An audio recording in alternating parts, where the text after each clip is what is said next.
This is me, a dumbass smooth-brained game dev. This is Leetcode, a platform for theoretically smart programmers. You might be wondering, what the hell am I doing there? Well, for the past 15 days, or 27 since I started this challenge, maybe 11 if you count the days I actually noted down at 2 a.m., I've been trying my best to solve these so-called problems, to prove once and for all that I'm not bad at coding in Unity. Unity is just bad at using my code. What is the relation between Leetcode and Unity?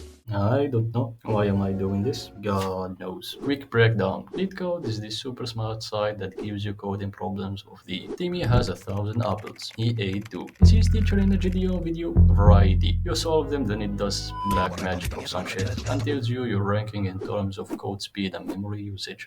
In 7 days, I somehow managed to use my one brain cell to solve 26 easy problems. That's like 3.7142857 Man, shut your bitch ass up. problems a day. But wrong! You're listening to the most inconsistent guy on earth. I'm the only creature with its brain being its smallest organ. And Leetcode can't even grade its problems difficulty correctly, by the way.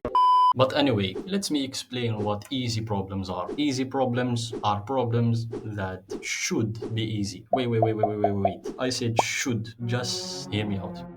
I started with the first lead code problem on the list called two sons, or as I like to call it, one cut. The one that touches your soul. Dramatic name, I know, and that's for the simple reason that it took me 1 hour and 20 damn minutes to solve it. And it's the first problem. I mean, I forgot Python's syntax, didn't know how to use lead code, redeclared the variables they gave me, and returned the string. I know, I'm the problem. But the dilemma in question here is, you have a list of numbers, and they give you a target number. You're supposed to find two numbers that add up to it, but they can't be the same element. Can't pick the same number from the same position. Easy, right? Yeah, not for me. My brain just turned off, so I kinda ran into every possible wall. Time limit exceeded, wrong results, returning the position instead of the number, and finally the correct solution, which is just looping through every element once, then looping again through the list and picking other elements to add both to see if I get the target after an hour and some change.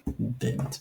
After that, I skipped all the medium and hard ones because obviously I value my mental health, and started the palindrome number problem. This one on the lead code scale is reasonable. Just check if a number is a palindrome. What the fuck is a palindrome? I hear you say. According to the Lord here, a palindrome is any number that reads the same backwards and forwards. Auntie, how long did it take you? You donkey, ha ha ha ha. And I will probably answer 30 minutes, which is not good because this dumbass over here not only forgot Python's very simple syntax, What? but also tried to use a if statement as a loop. What? And then spent 15 minutes looking for a non-existent bug. Yeah, this is my average intelligence. Finally fixed it, just for it not to work. Then accidentally added one line, and it suddenly works. Don't worry, Professor. I was an accident too. So now the code divides a number by 10 and puts the remainder in a string, till the divided number equals 0. Therefore, we turn the string to an int and see if my reverse number is the same as the one they gave me. And the last one I did on day one was the damn Roman to integer problem, or in short, a nightmare. It wants you to convert the Minecraft enchantment levels into actual numbers, except this time it doesn't stop at V. No. It goes all the way to M. That's 1,000, which also feels like how long the 1 hour and 15 minutes I spent on it lasted. We do not care. My first solution, not bad, passed 2 out of 3 cases. Good start, right? Now all I have to do is tweak it a little bit, and suddenly cases 2 and 3 are wrong. 2 for the price of 1. Stupid.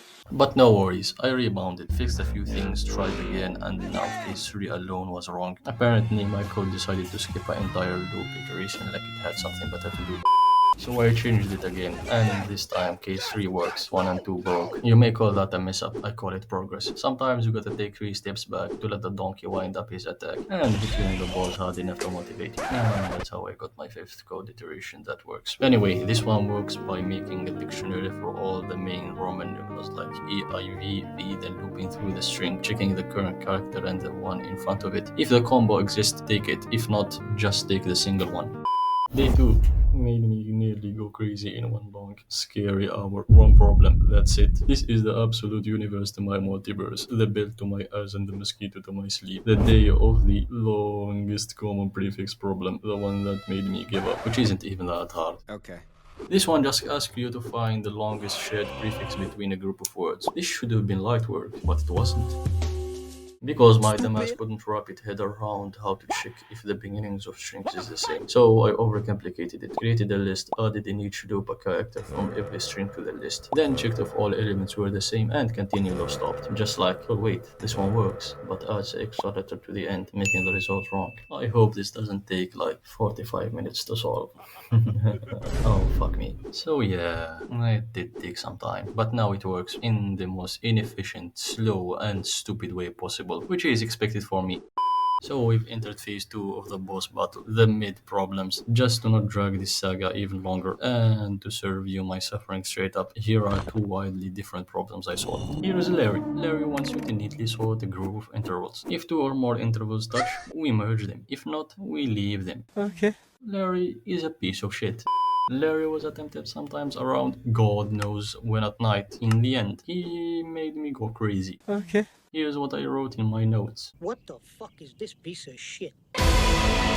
It's obvious that I was freaky that night, but in the end I turned to the dark side, ordered the canker, but that didn't help either. And to this day, I have no idea what I was trying to do in that code. Then here's Harry. Harry's a good boy, just wants you to find the duplicate number in the list. This one was also done sometime at night, most probably. I know what I did here. I looked through a sorted list and checked if each number is in a new list I made. If yes, we got his ass. If not, we add him to the list. I got hit with a time limit exceeded error though. Meaning my code was slow as shit, but I fixed it, turned the list into a set, and called it a day.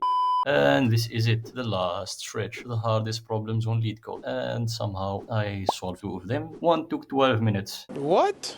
and the other took more than an hour. Okay. I know there are easier problems that took longer, but hey, blame the site, not me. I don't make the rules, I just get fucked by them. This one gives you two lists and asks for the median between them, so I just merged them, sorted them, and returned the middle value. That's it. That's literally it. Easiest hard problem in existence. Now this one, I just show you the code evolution and the evolution along with the notes I took, because the only thing I can say about this problem is how did I stray so far from God, and how did I find my way back?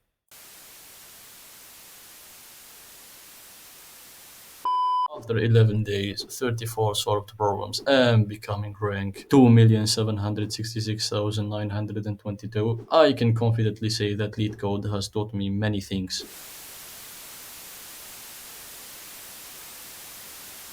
I went into this challenge fully expecting nothing to change in me, and that was true. Unlike other YouTubers who'd say, "It opened my third eye and rearranged my organs," I'm just the same. Because my brain is so smooth, the only thing I used was brute force. Thought before starting, no thought after finishing. Didn't care about speed, didn't care about memory. The goal was simple, make the code work. And as a game dev, if it works, I say, it is what it is, and move on.